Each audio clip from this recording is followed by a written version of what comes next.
യാത്രക്കാർ ദയവായി ശ്രദ്ധിക്കുക. Train number 1026 Ernakulam Madgaon super fast express Thrissur station രണ്ടാമത്തെ പ്ലാറ്റ്ഫോമിൽ നിൽക്കുന്നു. சரவண பவனார் சிஷ்டர் பாதம் 2 பன்மணி சதங்கை கீதம் பாட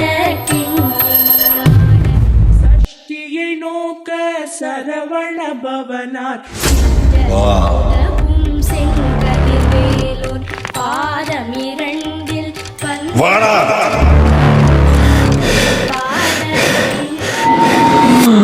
மைய நடனம் செய்யும் மயில் வாகனார் கையில் வேலால் என்னை காக்கவே வந்து வர வர வேலாயுதனார் வருக வருக வருக மயிலோன் வருக இந்திர